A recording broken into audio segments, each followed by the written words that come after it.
ये जो फ्लड आया था या फिर अभी भी जो कि कराची की अगर हम बात करें, ज़्यादा बारिशें होती हैं, वो पानी भर जाता है, तो इससे कौन कौन सी बीमारियां हैं जो आ जाती हैं? फ्लड गुजर चुका है, लेकिन जो फ्लड के असरात हैं वो अभी भी हम उनसे दो चार हैं। बात करें वाटर बॉर्न डिजीज़ की, तो वाटर बॉर्न डिजीज़ में सबसे इम्पॉर्टेंट जो है वो डायरिया होती है। तीसरे नंबर पे टाइफाइड है, जो कि बहुत ख़तरनाक बीमारी है अगर ये हो जाती है। वैक्सीनेशन के बारे में आपका क्या ख्याल है? यस, वैक्सीनेशन वही मैंने आपको बता रहा हूँ कि हमारे पास हेपेटाइटिस ए और बी की भी वैक्सीन। अगर डायरिया हो जाता है तो सबसे इंपॉर्टेंट ये है कि आपने ओरल हाइड्रेशन थेरापी, जिसको हम ORS कहते हैं, और अगर आपको तेज़ बुखार है तो फिर भी आपने मेडिकल अटेंशन ज़रूर। अस्सलाम वालेकुम, उम्मीद करती हूँ आप सब लोग खैरियत से होंगे। पेन रिलीफ सीरीज़ के आज के एपिसोड में हम आपको वेलकम करते हैं।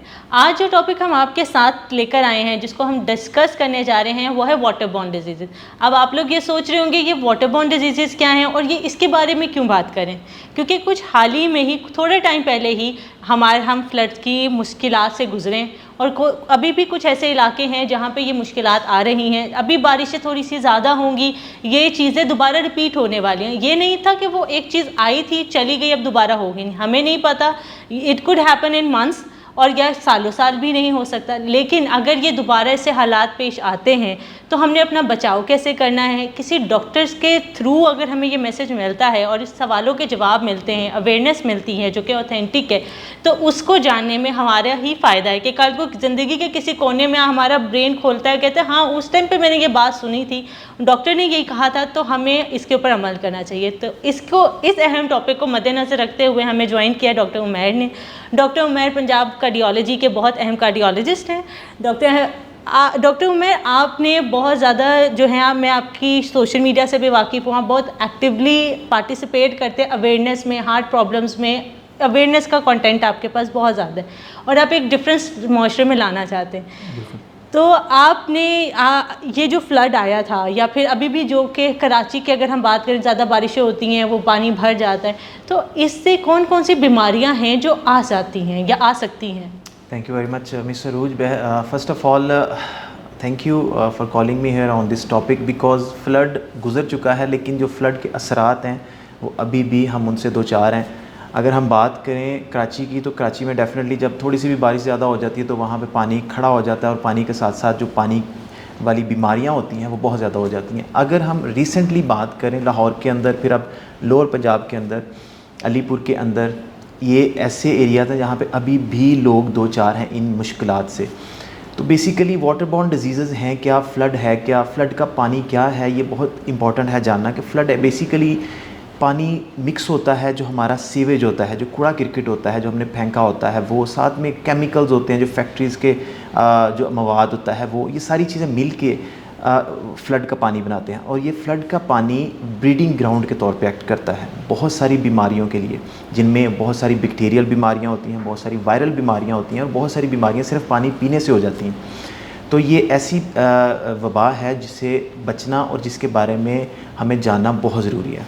आपने कहा इसमें बहुत सी बीमारियां हो जाती हैं, तो वो बीमारियां कौन सी हैं, कोई आप उनमें स्पेसिफिक करना चाहिए? अगर हम बात करें वाटर बॉर्न डिजीज़ की, तो वाटर बॉर्न डिजीज़ में सबसे इम्पॉर्टेंट जो है वो डायरिया होती है, ठीक है, क्योंकि हमें उस वक्त साफ़ पानी की सहूलत नहीं मैसर होती। जो पानी होता है वो गदला होता है, जिसके अंदर हमें डायरिया होने के चांसेस बहुत ज़्यादा होते हैं। दूसरे नंबर पे कॉलरा होता है, वो भी एक डायरिया की फॉर्म होती है। तीसरे नंबर पे टाइफाइड है, जो कि बहुत ख़तरनाक बीमारी है, अगर ये हो जाती है तो ये जानलेवा भी हो सकती है। इसी के साथ साथ अगर हम बात करें, जो पानी खड़ा रहता है, जो फ्लड की वजह से पानी खड़ा स्टैग्नेंट वाटर है, उसके अंदर मॉस्कीटोज़ जो हैं वो पल रहे होते हैं। मॉस्कीटोज़ को आपको पता है मलेरिया भी कॉज करते हैं, डेंगू भी कॉज करते हैं। ये बीमारियां ऐसी हैं जो कि आगे ये मौसम इस तरह का है, बारिशों वाला है, फ्लड वाला है, तो ये बहुत कॉमन हो जाएंगी, और इनके बारे में जानना और इनकी जो एहतियाती तदाबीर है उनके जानना बहुत ज़रूरी है। आपने बहुत अच्छे से एक्सप्लेन किया कि क्या बीमारियां और कौन सी हो जाती हैं। अब इनकी मैनेजमेंट कैसे की जा सकती है? अच्छा, सबसे इम्पॉर्टेंट चीज़ है, अगर हम फ्लड को मद्देनज़र रखें, जो अभी हालिया हम जिस मरहले से गुज़रे हैं, जिस मसले से हम दो चार हैं, तो सबसे इम्पॉर्टेंट ये है कि इस फ्लड के दौरान जहाँ पे पानी खड़ा है, अगर आपकी जो बेसिकली अब रिहाइशें तो उन लोगों की नहीं हैं, इट्स अ सैड इंसिडेंट जिसकी वजह से बहुत सारे लोग सोशली जो हैं वो बहुत ज़्यादा प्रॉब्लम से दो चार हैं, तो उनको जिस्मानी बीमारियों से बचाने के लिए बेसिकली ये हम पॉडकास्ट कर रहे हैं। तो जहाँ पे लोग रिलीफ कैंप्स के अंदर रह रहे हैं, अगर उन रिलीफ कैंप्स के इर्द गिर्द पानी मौजूद है, स्टेगनेंट वाटर है, पानी खड़ा हुआ है, तो नंबर 1 पे उस पानी को ख़त्म करना चाहिए, चाहे उसको मिट्टी डाल के ख़त्म करें या किसी तरह से भी उसका रास्ता चेंज करके उसको वहाँ से ख़त्म करना चाहिए, ताकि जहाँ पे आबादी है वहाँ पे पानी ना हो। वहाँ पे पानी नहीं होगा तो जो मॉस्किटोज़ हैं या जो मॉस्किटो बॉर्न डिजीज़ हैं वो नहीं फैलेंगी। नंबर 2 पे जब फ्लड्स आते हैं या बारिशें आती हैं तो यूजुअली जो पीने वाला पानी होता है वो भी गंदा हो जाता है। उससे बचने के लिए जो है हमें या तो मिनरल वाटर का इस्तेमाल करना चाहिए। अनफॉर्चुनेटली ऐसे एरियाज़ में आपको पता है मिनरल वाटर भी नहीं पहुंच पाता टाइमली, तो हमें पानी जो है वो बॉयल करके इस्तेमाल करना चाहिए, ठीक है। इससे हम बहुत सारी बीमारियों से including diarrhoea, typhoid and cholera उससे बच सकते हैं। नंबर 3 पे जब ऐसी सिचुएशन हो जाती है जहाँ पे आपको सहूलियात की कमी है, जहाँ पे साफ़ पानी नहीं है, तो आपने कोशिश ये करनी है कि आपने जो भी पानी आपको साफ़ मिलता है उसको ढक के रखें, उसको खुला ना छोड़ें। खुला छोड़ेंगे तो जो जरासीम हैं या जो मॉस्किटोज़ हैं, जो फ्लाइज़ होती हैं, वो वहाँ पे आके उस पानी को भी गंदा करेंगी। और साथ ही साथ आपने फ्रीक्वेंट हैंड वॉश करने हैं। This is the most important thing कि अगर आपने जो फ्लड के अंदर या बारिशों के अंदर बीमारियों से बचना है तो सबसे इंपॉर्टेंट है कि आपने हाथ अपने बार बार धोने हैं और साबुन से धोने हैं। ये कुछ एहतियाती तदाबीर हैं। इसके अलावा अगर हम आगे की बात करें, अगर हम कहें कि जी एक खुदा न खास्ता किसी को ये मसला हो गया है, डायरिया हो गया है, तो हमने फिर क्या करना है। अगर डायरिया हो जाता है तो सबसे इंपॉर्टेंट ये है कि आपने ओरल हाइड्रेशन थेरापी, जिसको हम ORS कहते हैं, वो बहुत ज़रूरी है। फ़ौरन से स्टार्ट करें, ठीक है, ताकि आपके अंदर पानी की कमी ना हो। दूसरे नंबर कि अगर वो डायरिया सेटल नहीं होता तो फिर आपने फ़ौरन से डॉक्टर के पास जाना है, ताकि आपको डिहाइड्रेशन ना हो और आपकी जो जिस्मानी ताकत है या जिस्मानी क़ुव्वत है वो मज़ीद कम ना हो। इसी के साथ साथ अगर हम बात करें, जो हम मलेरिया की या डेंगू की बात करते हैं, अगर आपको हाई ग्रेड फ़ीवर है तो this is also serious. High grade fever can be due to anything including malaria, including dengue, including cholera, including typhoid. These all are high grade fever diseases जिसके अंदर बहुत तेज़ बुखार होता है। और अगर आपको तेज़ बुखार है तो फिर भी आपने मेडिकल अटेंशन ज़रूर गेन करनी है, हॉस्पिटल ज़रूर जाना है या किसी डॉक्टर को ज़रूर दिखाना है।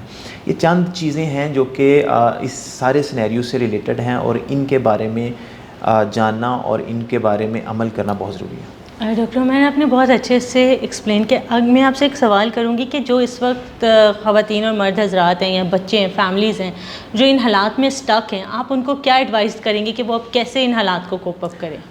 अच्छा, ये बहुत इंपॉर्टेंट चीज़ है। देखें, फ़र्स्ट ऑफ़ ऑल अगर हम बात करें लोअर पंजाब की, जो मैं अभी आपको बात कर रहा हूँ अलीपुर की, तो वो बहुत ज़्यादा डेवलप्ड एरिया नहीं है।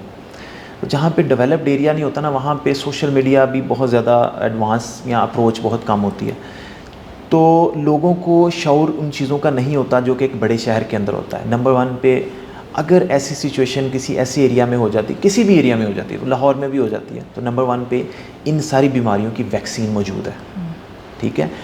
टाइफाइड की वैक्सीन मौजूद है, हेपेटाइटिस A और B की वैक्सीन मौजूद है, क्योंकि ये ऑल्सो जो हेपेटाइटिस, ये भी बहुत कॉमन डिजीज़ है फ्लड्स के अंदर, बारिशों के अंदर गंदे पानी की वजह से जो होती है। उसके अलावा जो प्रिवेंटिव कुछ मेडिसिन्स होती हैं जिनके अंदर डेंगू की और मलेरिया की होती हैं, हम वो ले सकते हैं, जो कि डिज़ीज़ होने को प्रिवेंट करती हैं। अगर आपको मच्छर काट भी लेता है तो हम इसको प्रिवेंटिव थेरेपी कहते हैं, हम उसको पहले से ही मेडिसिन दे देते हैं, ताकि अगर खुदा ना खास्ता उसको कोई मॉस्किटो बाइट होता भी है, कोई मलेरिया बॉर्न डिजीज़ होने के चांसेस होते हैं, तो वो कम हो।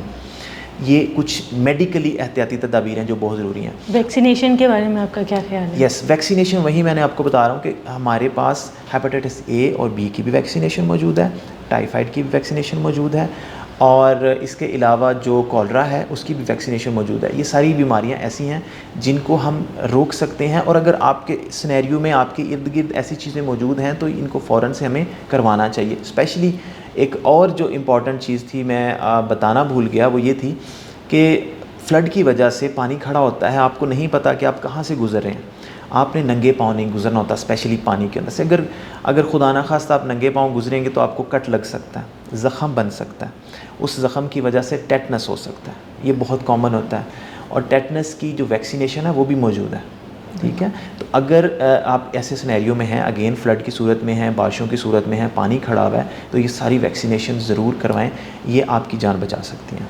Thank you so much doctor Umair, आपने इतने अच्छे और इतने डिटेल में बहुत आसान अल्फाज में एक्सप्लेन किया कि कोई भी ये वीडियो हमारा कोई भी देखने वालों को समझ आ जाएगी कि बहुत आसान अल्फाज में।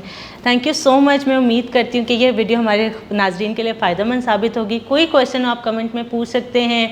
आप डॉक्टर उमैर का आप सोशल मीडिया फॉलो कर सकते हैं, आप उनसे डायरेक्ट रब्ता भी ले सकते हैं। तो इंशाल्लाह मिलते हैं पेन रिलीफ सीरीज़ की नेक्स्ट एपिसोड।